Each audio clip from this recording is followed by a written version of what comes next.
Bonjour à tous, c'est Brian de DevTheory et aujourd'hui on va voir le paquet String Similarity qui va nous permettre de faire quelque chose de très intéressant, c'est-à-dire trouver le degré de similarité entre deux chaînes de caractères. Alors String Similarity va nous permettre, comme je vous ai dit, de trouver le degré de similarité entre deux chaînes de caractères. Dans les faits, ça va utiliser le Dices Coefficient. Alors je ne le connais pas, bien sûr, mais c'est quand même quelque chose de très intéressant. On ne va pas parler ici d'exemples concrets car là comme ça je ne vois pas d'exemple concret, mais c'est évident que ça va avoir son utilité. Et donc il va y avoir principalement, il va y avoir uniquement deux méthodes possibles. Il va y avoir Compare to Strings et il va y avoir Find Best Match. Donc là on voit que celui-là peut être très intéressant. En fait, le Compare to Strings, si on va un peu plus bas, il va prendre donc deux chaînes de caractères en argument et il va retourner un nombre entre 0 et 1 en fait. Donc un nombre à virgule bien sûr.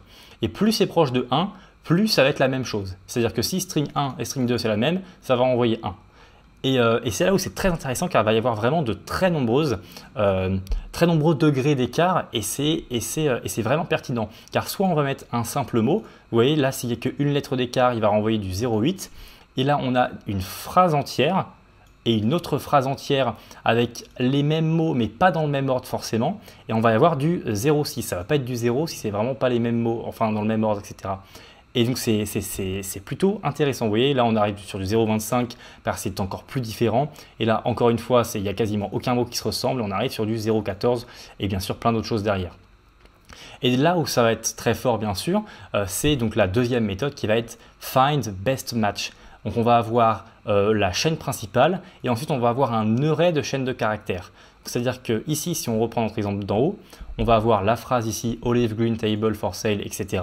Ensuite, on va avoir un array, donc on peut le voir, clac ici, hop, un début d'array ici qui s'ouvre. On va avoir un array de trois autres chaînes de caractères et ça va nous renvoyer ici un objet beaucoup plus complet qui va contenir trois propriétés. Le premier, ratings, donc il va y avoir les ratings de chacune des chaînes de caractères. Et ensuite, il va y avoir également une propriété best match où il va nous renvoyer directement donc, cet objet-là donc avec target et rating. Donc target pour dire le match, enfin la chaîne de caractères qu'il faut, et rating donc le degré donc, de similarité.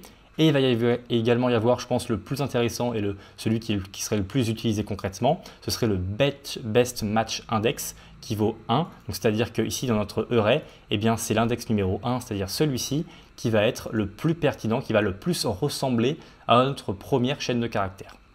Alors comme je vous ai dit, je ne sais pas exactement à quel moment on peut utiliser ça, mais je suis sûr que savoir que ça existe, ça pourrait être utile dans une de nos applications ou quelque chose comme ça. Donc on va pouvoir utiliser ce paquet, on va bien sûr faire un test. Ici je vais aller dans Run.js, je vais installer un nouveau paquet qui va donc être String Similarity. Hop, c'est le premier ici. Et donc je vais l'installer. Donc String Similarity, on va plutôt faire un S majuscule comme ça, est égal à un require donc de String Similarity. Là ici, on va aller récupérer le début d'un exemple, par exemple, hop, celui-ci. On va remplacer les mots par, disons, je vais sur Paris et je vais à Paris. Voilà, donc là on a deux chaînes de caractères et on voit que la ressemblance entre ces deux-là, le degré de similarité, c'est 0,75. Et en fonction de différents algorithmes, on peut dire que si c'est au-dessus de 0,5, alors je fais quelque chose, sinon, alors ça ne veut pas dire ça en fait. C'est un peu nous, dans notre algorithme, qui allons décider si oui ou non, je pense que du coup c'est lié à cette chaîne de caractères-là de base ou non en fait. Et encore une fois, c'est vraiment la deuxième méthode qui va être la plus intéressante, Find Best Match, car si jamais on a certaines entrées utilisateurs, on va pouvoir les mettre dans l'array pour les tester, et derrière, on va voir laquelle est la plus proche de la mienne en fait. Et ça peut être très intéressant pour des algorithmes qui vont éventuellement apprendre d'eux-mêmes. Donc là, on va vraiment dans quelque chose d'un peu plus loin, mais une librairie aussi simple, donc c'est pas si simple que celle-là, mais aussi basique en utilisation, peut vraiment aller vers des choses assez puissante en fait. Donc voilà, je vous mets le lien de cette librairie-là, enfin de ce paquet-là en description. En parlant de lien en description, il y a également un e-book concernant les 6 erreurs à éviter en JavaScript si jamais ça vous intéresse. Et en attendant, eh bien, je vous souhaite une bonne journée.